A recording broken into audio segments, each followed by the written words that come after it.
My name's Kyle. I'm the red paperclip guy. But before I get started on that story, I want to draw attention to this slide behind me. On the beginning of every TED video out there, the what it's called, the screenshot that precedes the video, everyone's standing like this.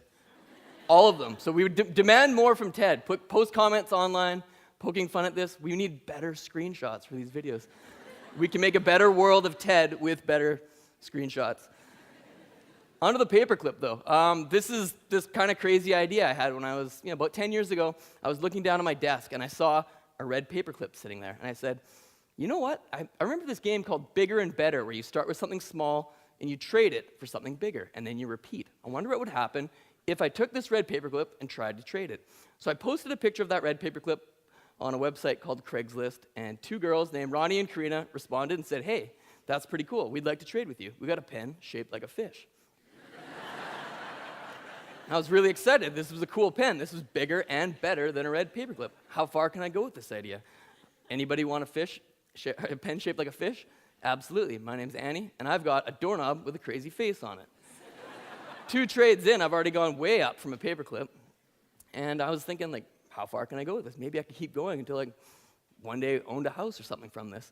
Sean says, come down to my place. I'll cook you burgers, and I'll trade you my camping stove for that doorknob, because I need it to fix the knob on my stovetop espresso maker. We're moving assets and moving liabilities into assets. We're creating value. We're improving each other's lives, albeit on a small scale. But to Sergeant David J. of the U.S. Marine Corps, he said, I've been looking for that exact model of camping stove, and I've got extra generators. Would you like an electric generator? And to me, this was a dream come true, an electric generator. Finally, my teenage dreams of being able to create power were realized. And unfortunately, most people on the internet didn't suffer from a blackout. They didn't need power. So my trading for bigger and better things that I thought had value turned into a liability. And it took me several weeks to be able to trade this, but I actually found another person just recently out of his teenage years who did want to create power with this generator. And his name is Martin, and he was in New York City, and he says, look, I've got an empty beer keg. I'll trade you an IOU to fill the keg with beer and a neon Budweiser sign. And what do you say? So I met up with him, we made the trade, and here's us showing that all parts of the trade work.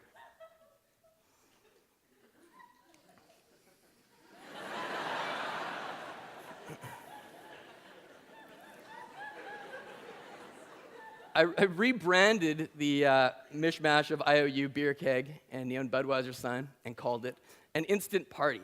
Does anybody out there want a party? My name is Michel Barrette. I'm a famous radio and TV personality in the province of Quebec, and I want to make a trade with you. Absolutely, Michel, what do you have to trade? I'll trade you my worst snowmobile. I was intrigued just by the idea of somebody's worst snowmobile. It implied that he had not only had more than one snowmobile, but he was kind of cheeky and willing to prove to me that, I've got better ones, but I'll trade you my worst.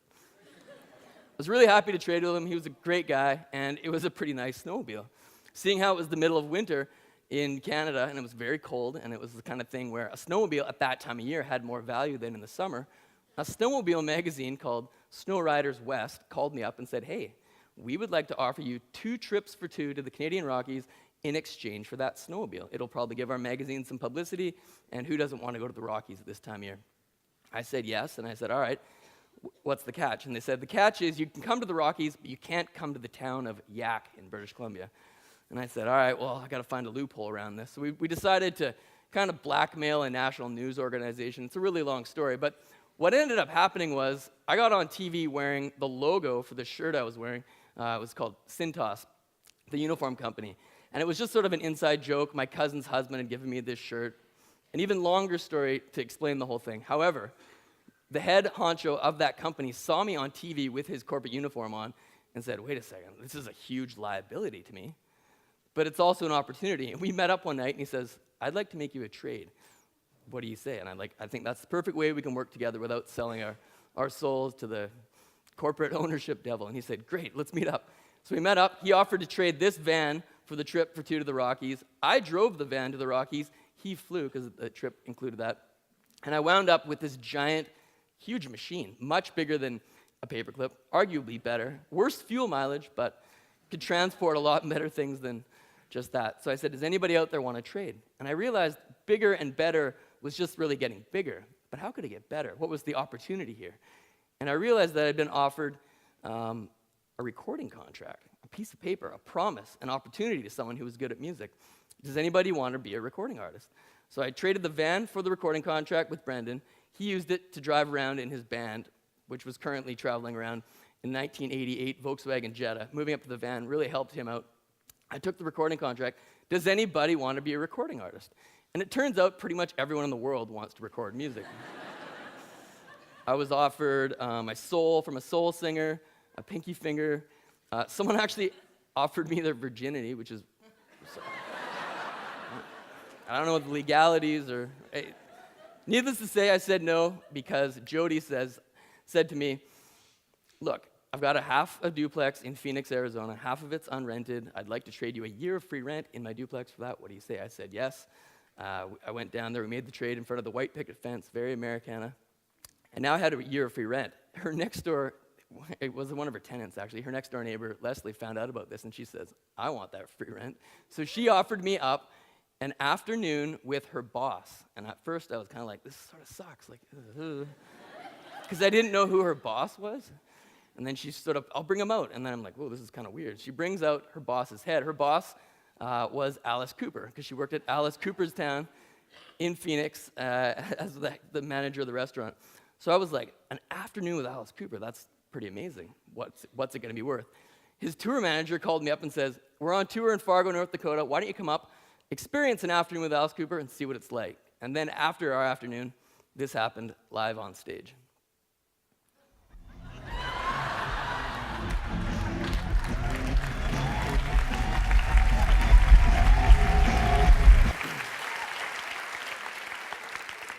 Alice is a really nice guy. This picture displays how nice he is. Look, it's great you're doing this. You're going to find an Italian billionaire who's a big Alice Cooper fan. He'll probably have several mansions. He'd easily trade you one of them. Can you promise me one thing? What's that? Can you promise you won't trade an afternoon with me for a weekend with the Rolling Stones or a night with Kiss? I said, all right, I'll try. And the phone rang, and it was Mark. Mark says, I'm an amateur photographer, and I've got a lot of Kiss memorabilia. Would you be interested in any of that? I was like, oh, man, this is hard, because I really want to trade with this guy, but what do you have?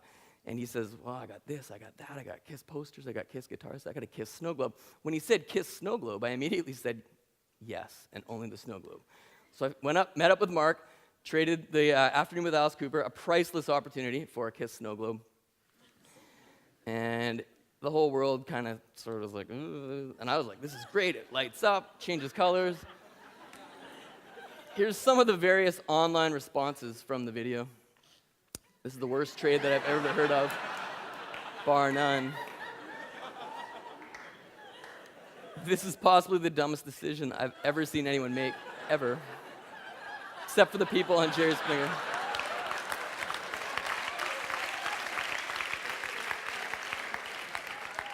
Other people were much more eloquent in their delivery.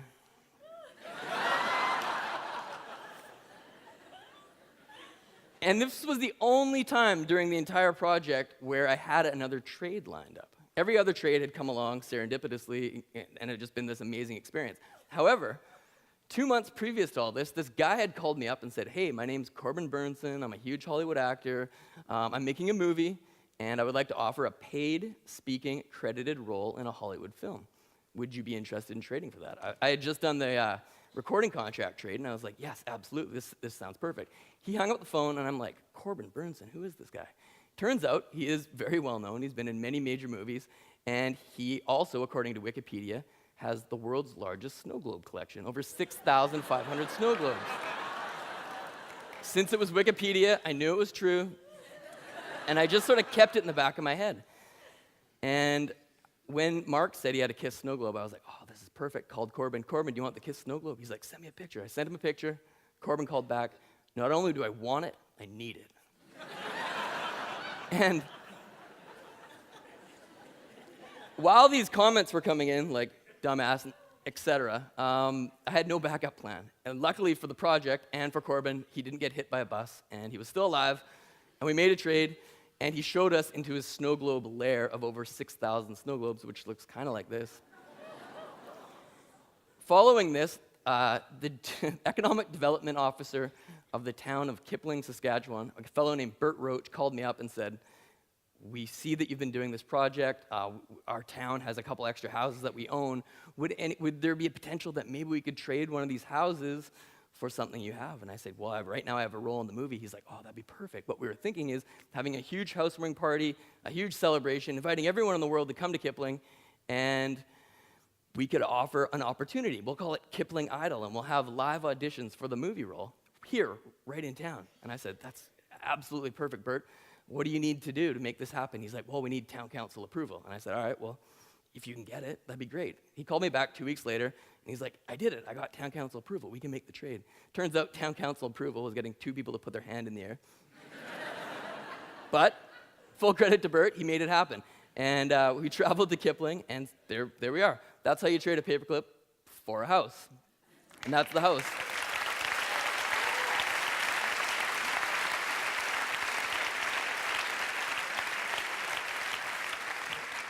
The best part about this whole project, though, is fun making the trades for things. It's easier to tell the story with the objects, but it was the people behind it. And in Kipling, apparently they have Mounties that sign the deeds to house when you make the trade. We had a huge housewarming party. Over 3,500 people came to the town of Kipling. It's a town of under 1,000 people for an entire weekend. There was live auditions on stage, 500-600 people in the crowd, including the volunteer fire department, in a capacity 300-person building. So they let it slide, but it was an amazing, amazing experience. Corbin Burnson went out on stage the next day in town and said, here's the winner of the movie role. And written on his back was the name Nolan Hubbard. Nolan Hubbard had just graduated from high school, was making minimum wage at the bottle depot, and 2 months after this picture was taken, he was down in Los Angeles working on a film with Corbin, an amazingly talented person who, without this opportunity to make the film, might have not had that chance. And it was all about the people saying, yes, let's build something, let's do something together, let's collaborate, let's see what happens. That was what One Red Paperclip was all about. And there, at this housewarming party in Kipling, Saskatchewan, Karina had the original red paperclip around her neck in a picture frame. And people were saying to me, like, wow, you traded away the paperclip, but don't you wish you had it back now? That's got to be worth a lot of money. It's really famous. And I said to them that day what I still say today. It wasn't about the paperclip. It's not about having it or selling it or what it's worth. If I hadn't traded away that red paperclip, I'd just be a guy sitting there at his desk holding a paperclip in his hand, wondering what would happen if I did something with the paperclip. So if you have a paperclip, trade it away. You might only get a fish pan, but it might be the single step that leads to an amazing journey. And for me, that journey will be off this red circle. So I wish you the best.